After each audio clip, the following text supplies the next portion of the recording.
Hello दोस्तों। आज की कहानी में आपका स्वागत है। आज मैं आपको एक अनोखी कहानी सुनाने जा रहा हूँ। उससे पहले आप लोगों से मेरा एक विशेष अनुरोध है कि आप लोग मेरे चैनल को सब्सक्राइब करके मुझे सपोर्ट करें। दोस्तों, मेरा नाम विशाल है। पिछले कुछ समय से मैं अपनी मौसी के घर नहीं जा पाया था। मौसी कभी कभी फोन कर लिया करती थी, लेकिन उस समय मैं अपनी मास्टर डिग्री की फाइनल परीक्षा की तैयारी में बहुत बिजी था। अब परीक्षा का रिजल्ट भी आ चुका था और अब मैं एक अच्छी नौकरी की तलाश में था, लेकिन मौसी की यादें मेरे मन में अभी भी ताजा थी। उनके साथ बिताए हुए खुशनुमा पल मुझे हमेशा याद आते हैं। मैंने सोचा क्यों ना अब जाकर मौसी से मिल लूं और उनके हाथों का बना खाना खाकर कुछ दिन उनके साथ बिताऊं। इसलिए मैंने तय किया कि इस बार मैं मौसी के घर जाकर कुछ समय बिताऊंगा। यह मेरे लिए सिर्फ परिवार के साथ बिताने का मौका नहीं था, बल्कि अपने भीतर के तनाव को भी दूर करने का एक तरीका था। आखिरकार भगवान जी ने मेरे अंदर की बात सुन ली और एक दिन मेरी मौसी का फोन आया। उन्होंने माँ से कहा कि तुम और विशाल 7-8 दिन के लिए हमारे घर आ जाओ। तुम्हारे जीजाजी अगले 8 दिनों के लिए बाहर जा रहे हैं। वैसे भी हम सबको मिले हुए काफी दिन हो गए हैं।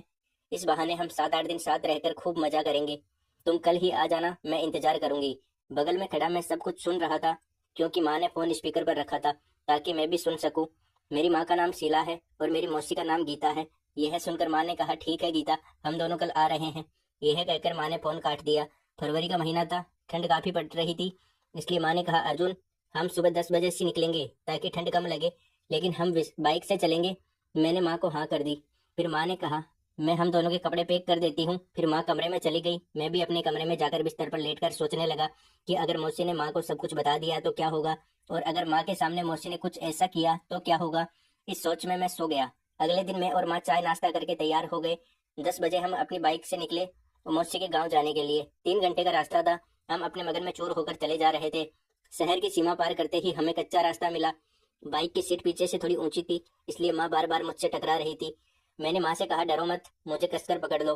वैसे भी माँ को बाइक से यात्रा करने की आदत नहीं थी, इसलिए उसने एक हाथ मेरे कंधे पर रखकर कसकर पकड़ लिया और दूसरे हाथ से मेरी जांग पर कसकर पकड़ कर बैठ गई। वह पीछे से मुझसे चिपक कर बैठी थी। कच्चे रास्ते की वजह से बाइक हिल रही थी, लेकिन मेरे मन में कुछ ऐसा नहीं था।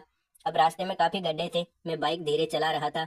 फिर भी एक बार जब मैं गड्ढे को बचाने की कोशिश कर रहा था, तो बाइक का पहिया दूसरे गड्ढे में चला गया। हम दोनों उछल गए और माँ ने खुद को संभालने के लिए मुझे कसकर पकड़ लिया। यह सब एक पल में हुआ और हम दोनों को कुछ समझ नहीं आया। माँ ने कहा, कैसे रास्ते हो गए हैं, लोग बाइक पर कैसे सफर करते हैं, भगवान जाने।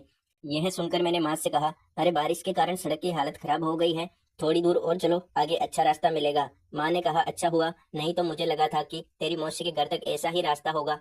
अब मैं मन ही मन सोच रहा था कि माँ को यह सब महसूस हुआ होगा या नहीं। अगर हुआ होगा तो उसने अपना हाथ हटाया क्यों नहीं, बल्कि उसने तो और कसकर पकड़ रखा था।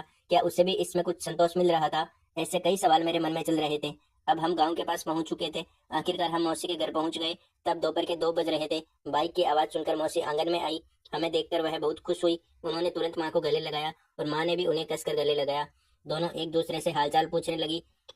फिर माँ अंदर चली गई और फिर मौसी ने मुझे कसकर गले लगाया और मैंने भी उन्हें गले लगाया। तभी मौसी ने कहा, क्या रे बदमाश, इतने दिन हो गए तू आया ही नहीं। और हाँ, तू इतना सज धज कर कैसे आया है? अब तो तेरी माँ को सब कुछ बताना ही पड़ेगा, फिर दोनों का घर में ही इंतजाम हो जाएगा। यह सुनकर मैं दूर हटते हुए कहा, क्या बोल रही हो मौसी, कुछ भी। इतना कहकर मौसी घर के अंदर चली गई और मैं बाइक से अपने बैग को लेकर घर के अंदर ले आया।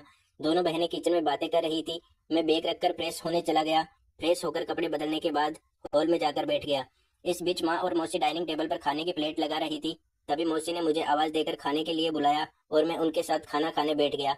हम बातचीत करते हुए मजे से खाना खा रहे थे। इधर उधर की बातें करते हुए हमने संतुष्टि से खाना खत्म किया। इतने में माँ ने कहा, गीता, क्या बताऊं तुझे, रास्ता इतना खराब था कि गाड़ी में धक्के खाकर मेरी कमर दर्द करने लगी है।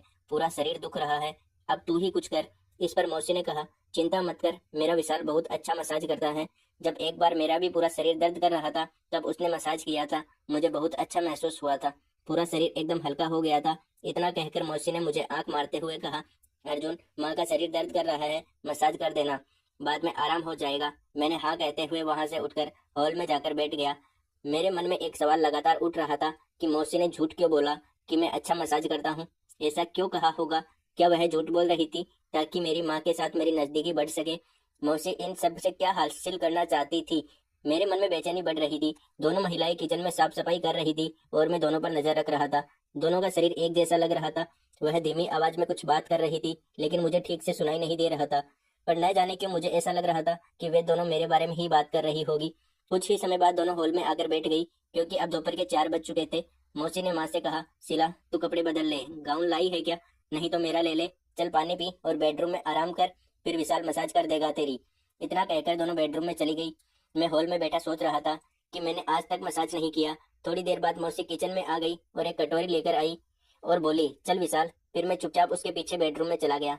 बेड पर माँ पेट के बल लेटी हुई थी। मैं माँ को एकटक देखने में इतना खो गया कि मौसी कब मेरे पास आकर खड़ी हो गई मुझे पता ही नहीं चला। तब मौसी ने कहा, इतना क्या देख रहा है विशाल, क्या कभी किसी को इस तरह नहीं देखा?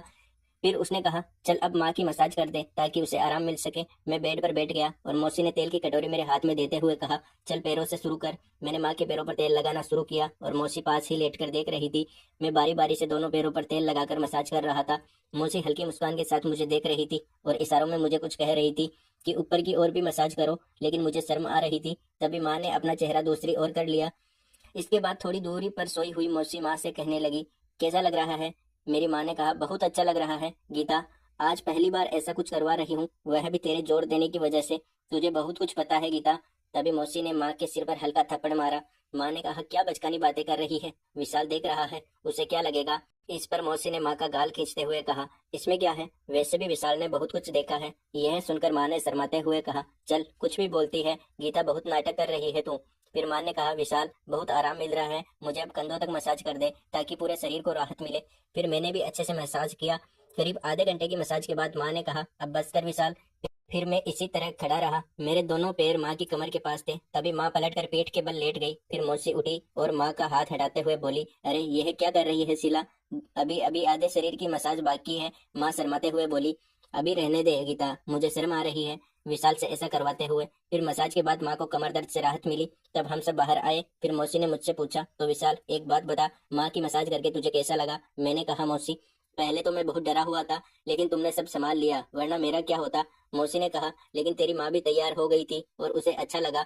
मैंने कहा, हाँ मौसी, यह सब तेरी वजह से हुआ। फिर मौसी ने कहा, अब तो इससे करने में मजा आएगा ना विशाल? मैंने कहा, नहीं मौसी, मुझे यह सब माँ के साथ करना अच्छा नहीं लगेगा। मौसी ने कहा, अब तू चिंता मत कर, जो भी करना होगा तेरी माँ ही करेगी। मेरा ध्यान अनजाने में सामने के अलमारी के शीशे पर गया तो दरवाजे पर माँ खड़ी थी, लेकिन मौसी ने उसे नहीं देखा। मैंने जानबूझकर अनजान होने का दिखावा किया और फिर शीशे में देखा तो माँ हमें देख रही थी। एक पल के बाद जब मैं फिर देखा तो माँ वहां नहीं थी। तभी मौसी ने पूछा, क्या हुआ विशाल? मैंने मौसी को बताया कि माँ यहाँ आई थी। यह सुनकर मौसी खुश होकर बोली, क्या कह रहा है विशाल, तो इसका मतलब तीर सही निशाने पर लगा है, अब शीला खुद आएगी। इतना कहकर हम दोनों बेड से उठे और बाथरूम में जाकर फ्रेश हो गए। अब शाम के ठीक 5 बजे थे। फिर हम दोनों ने कपड़े पहने और तैयार हो गए, लेकिन मैंने मौसी से कहा, मैं थोड़ा बाहर घूम कर आता हूँ। मौसी ने कहा, रुको मैं चाय बना देती हूँ। फिर हम हॉल में आए तो माँ भी फ्रेश होकर आ चुकी थी। मौसी ने कहा, शीला बैठो, मैं चाय बना देती हूँ, अच्छा लगेगा, वैसे भी मौसम ठंडा है। माँ ने कहा, हाँ बना गीता, कम से कम शरीर गर्म हो जाएगा। वैसे तुझे अब ठंड नहीं लग रही है ना? माँ ने हल्के कटु शब्दों में मौसी से कहा। यह सुनकर मौसी समझ गई कि माँ ऐसा क्यों कह रही थी, लेकिन मौसी ने कहा, अरे शीला हमें तो ठंड की आदत है, वैसे भी तुम्हारे शहर में ठंड होती ही कहाँ है, चल मैं जल्दी से चाय बना देती हूँ। फिर मौसी किचन में चली गई और चाय बनाकर लाई और फिर हम तीनों ने साथ में चाय पी। फिर मैंने माँ से कहा, मैं जरा बाहर जाकर आता हूँ। इस पर माँ ने कहा, हाँ जाओ, तुम्हें भी गर्मी लग रही होगी, लेकिन जल्दी आ जाना। मैंने माँ को हाँ कहा और बाहर निकल गया। मैं घूमते घूमते नदी के किनारे एक सुंदर शांतिपूर्ण प्राकृतिक माहौल में जा बैठा। हवा में बहुत ठंडक थी और सर्द हवा शरीर को चुभ रही थी। इतने अच्छे वातावरण में भी मेरे मन में विचार आ रहे थे कि मौसी और मेरे बीच जो कुछ था वह माँ को पता चल गया था। दरअसल में उसने सब कुछ देख लिया था।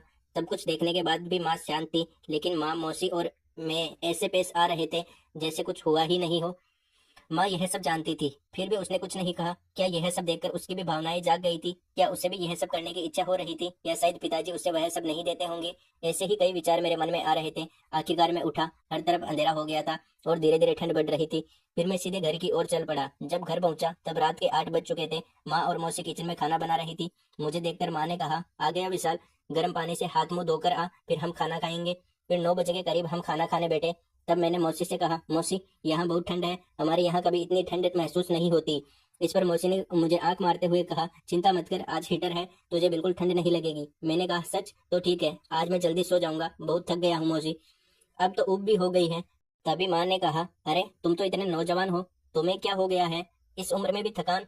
मौसी ने कहा, अरे शीला, यात्रा की वजह से थक गया होगा और ऊपर से इतना खराब रास्ता है। इस पर माँ ने कुछ नहीं कहा। इस तरह हम बातें करते करते खाने का आनंद ले रहे थे। फिर वह दोनों रसोई की सफाई में लग गई और मैं उठकर आंगन में थोड़ी देर टहलने गया और फिर बेडरूम में सोने चला गया। मौसी ने पहले ही सब तैयार कर रखा था। एक बड़ी सी कंबल बिस्तर पर बिछी थी जो 2 लोगों के लिए काफी थी।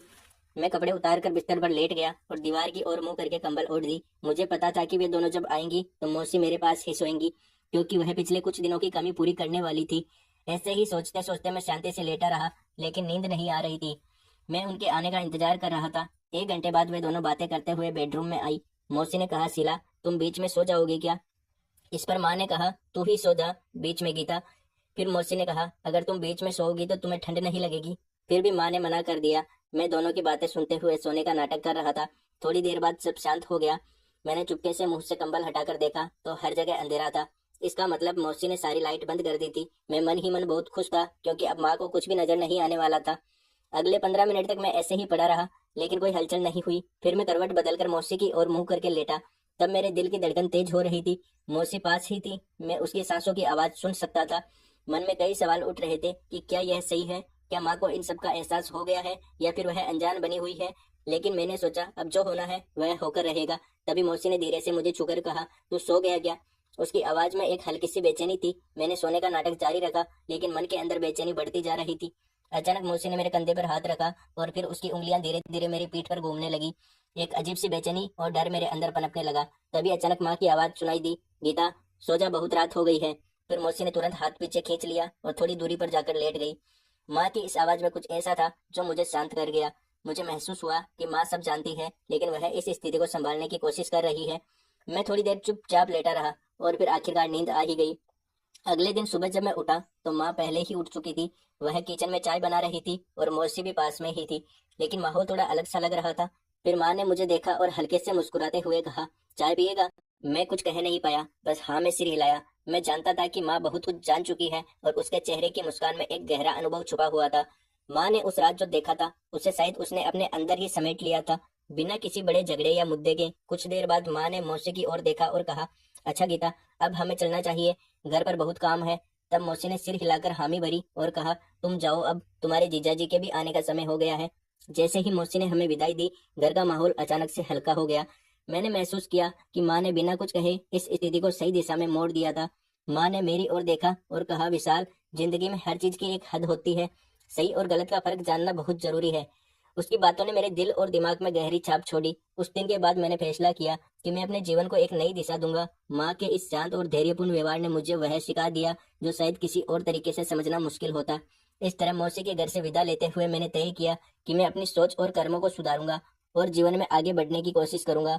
माँ की समझदारी और ममता ने मेरे जीवन को एक नई राह दी और मैं अपने भविष्य की ओर आशा और आत्मविश्वास के साथ बढ़ने लगा। तो दोस्तों, यह थी आज की हमारी छोटी सी कहानी। आपको यह कहानी कैसी लगी कमेंट करके जरूर बताएं। अगर आपको यह कहानी पसंद आई हो तो इसे लाइक करें और अपने दोस्तों के साथ शेयर करें। आगे भी ऐसी ही रोमांचक कहानियां पढ़ने के लिए हमारे चैनल को सब्सक्राइब करें और बेल आइकन दबाना ना भूलें, ताकि आप हमारी कोई भी कहानी मिस ना करें। धन्यवाद।